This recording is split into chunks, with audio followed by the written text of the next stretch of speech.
Today we're talking about how to take a donation via the page using a credit card. So if you're volunteering to take someone's donation using their credit card, you just start at the webpage 2wayfm.com.au. There's a few buttons there that mention donate, just in case somebody misses it. We're just going to use this one here, donate. It takes you basically to the same page. Donate to 2wayfm, and there's a little spiel about who we are, and they can read about that. There's a little reminder there that any donation $2 or over is tax deductible. Okay, they will need to keep their receipt, but a little about that later on. You can select one of these pre-set amounts, or you can select other amount and type it in.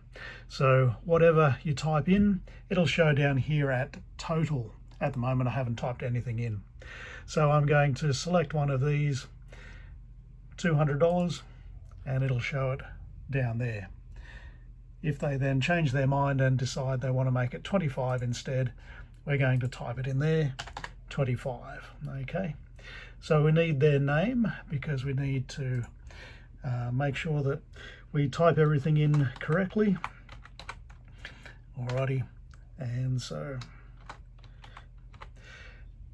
you can put in their phone number and or their email address. Again, it's just so we can email them a receipt, or we can text it to them. It's up to you. It's up to them, but you can go ahead and put in both. That's fine. Just remember to carefully make sure that you're spelling it correctly, and just put in the email address as all lower. It doesn't need capitals because it doesn't really make any difference.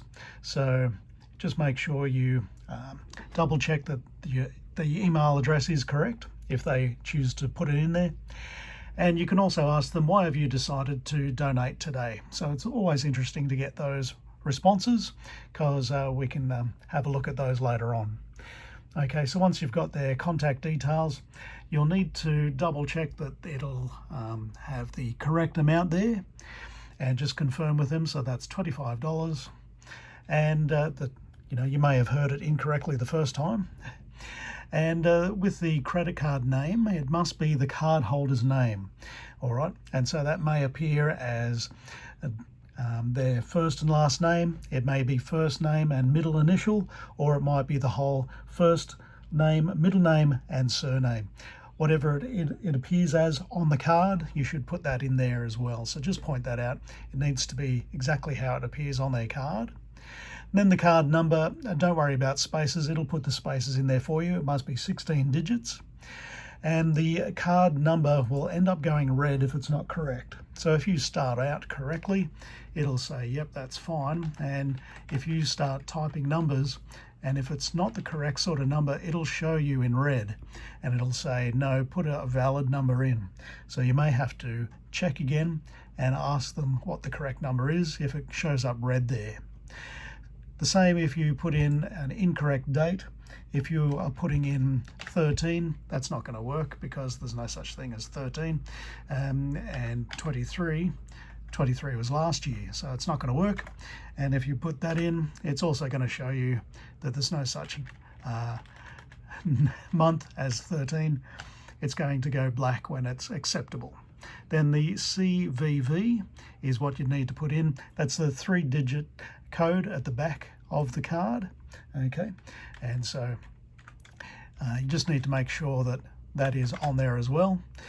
And it won't ask you for a zip. That's just assuming that that's an American card, so that'll disappear once you put in an Australian number, because they all have geographical card numbers. Okay, so if the CVV is not existing on the back of their card, it's probably not a card that they can use for an online donation. They could use it for tap and go, but it's not going to work for anything else if they don't have that CVV. It's just a 3-digit number that's usually near the signature on the back of the card. And then just click this little box down here to indicate that I'm not a robot, and click on Donate Now. Okay, so I suggest that's all you need to do to take a donation online.